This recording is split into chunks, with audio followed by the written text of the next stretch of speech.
मंडळी, आपणा सर्वांना दत्तात्रय बेदरे यांचा नमस्कार. काल TETचे पेपर फुटले आणि सर्व उमेदवारांच्या मेहनतीवरती पाणी पडलं. साधारण 6.25 लाखाच्या वरती उमेदवार होते. त्याच्या अगोदर आपण पाहिलं नेट पेपरमध्ये साधारण 22 लाखाच्या वरती विद्यार्थ्यांचं नुकसान झालं. हे पेपर फुटीचं जे प्रकरण आहे हे कितपत या विद्यार्थ्यांना, त्यांच्या पालकांना, तसेच या देशाला योग्य आहे का? याच्यावरती सरकारचं नियंत्रण नाही का? किंवा ही पेपरफुटी जे करणारे लोक आहेत ते बिनधास्तपणे वावरतात आणि लोकांच्या, विद्यार्थ्यांच्या, शिक्षकांच्या, सर्वांच्या पालकांच्या त्या मेहनतीवरती पाणी फिरतं, त्यांचं मानसिक खच्चीकरण होतं, त्यांचं वर्ष वाया जातं. याच्यावरती आता ही सरकार काय करणार आहे?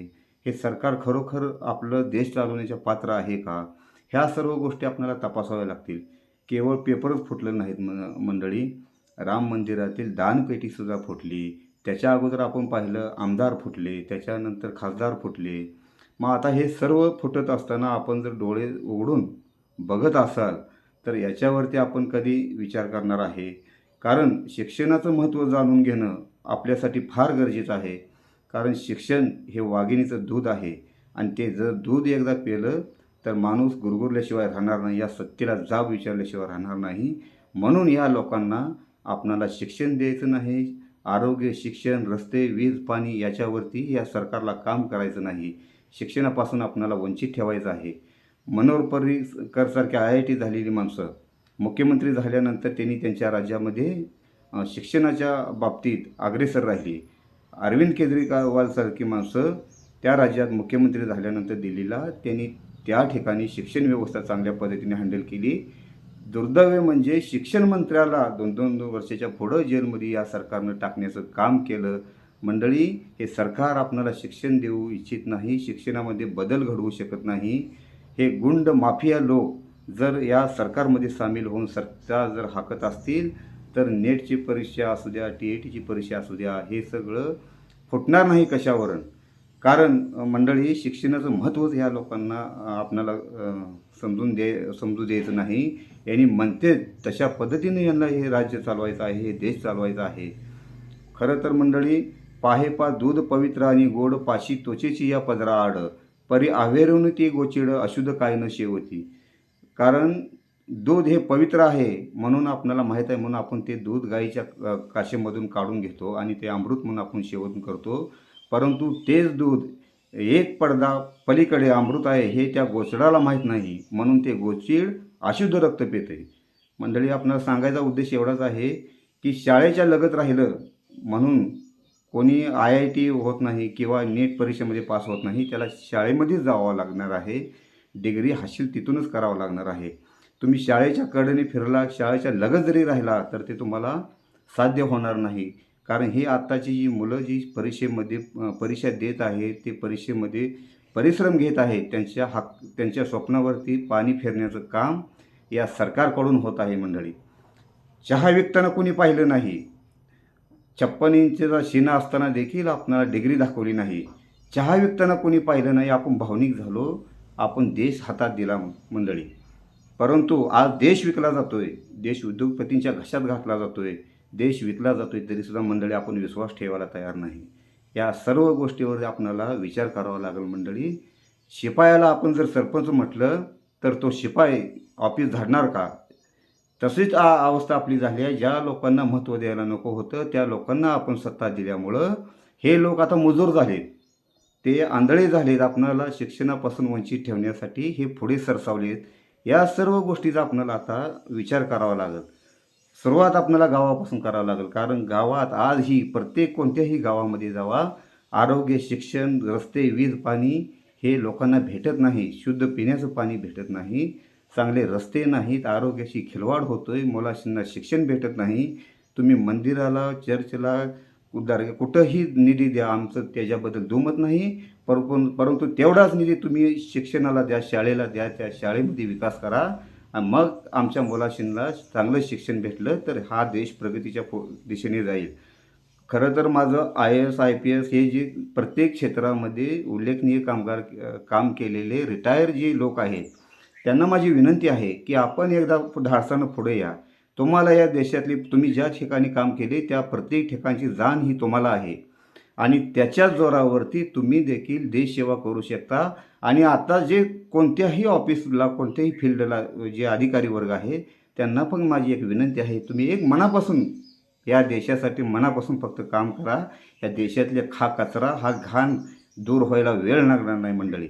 सुरुवात आपल्याला गावापासून करावं लागेल. प्रत्येक नागरिकांना त्यांच्या हक्कापासून त्यांना न्याय देण्याचं काम करावं लागलं. आज घरकुलं आलेली आहेत, घरकुलं अडवली जात आहेत, त्यांना शुद्ध पाणी दिलं जात नाही. ह्या गावगुंडांनी गावठाण रेटून स्वतः बागायत केलेली आहेत. ह्यांची अवैधरित्या तिथे दुकाने स्थापन केलेली आहेत. परंतु सामान्य कष्टकरी जनतेला त्यांच्या हक्काचं शासनाकडून आलेलं घरकुल देखील मिळायचं म्हटलं तर त्यांना जागा नाही म्हणून ह्यांची घरकुलं माघारी पाठवली जातात.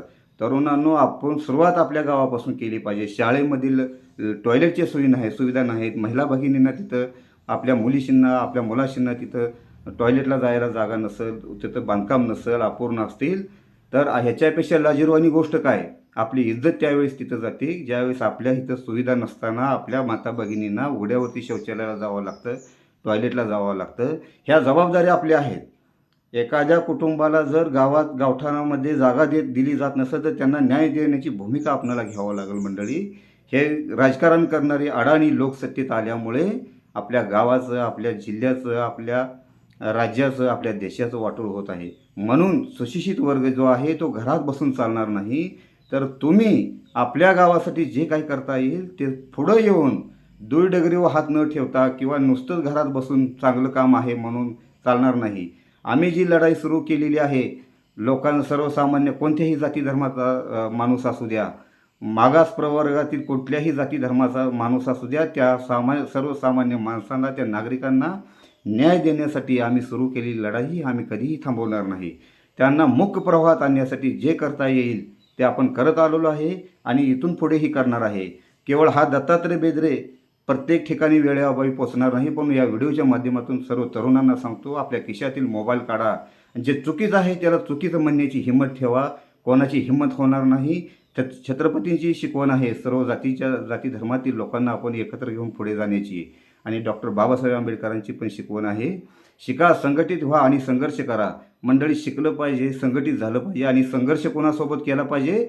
गावातल्या 4 माणसासोबत संघर्ष नाही तर आपल्यामध्ये जे अज्ञान आहे त्या अज्ञानासोबत आपण संघर्ष चालू ठेवला पाहिजे. आपलं ज्यावेळेस अज्ञान दूर होईल, आपल्या डोळ्यावरचा जो वेळेस अंधकार दूर होईल त्यावेळेस आपल्याला नक्कीच स्वच्छ आरशासारखं आपल्याला गाव दिसणार आहे.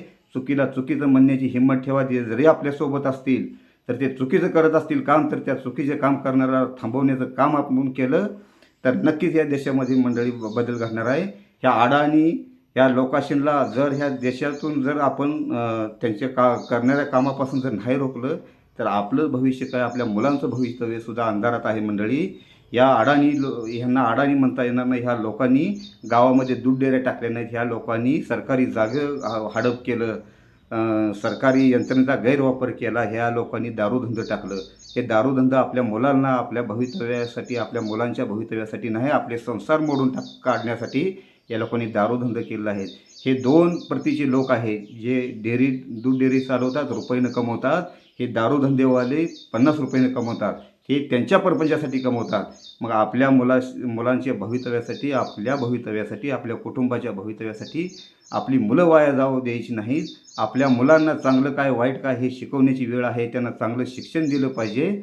आणि या देशामध्ये जे चाललेलं आहे ते कुठंतरी थांबवण्यासाठी सुशिक्षित लोकांनी घरातून बाहेर पडून या सरकारला चुकीचं करत असेल तर त्याला चुकीचं आहे म्हणून सांगायचं आणि जे बरोबर असेल तर त्याचा आपण अवश्य सन्मान करायचा.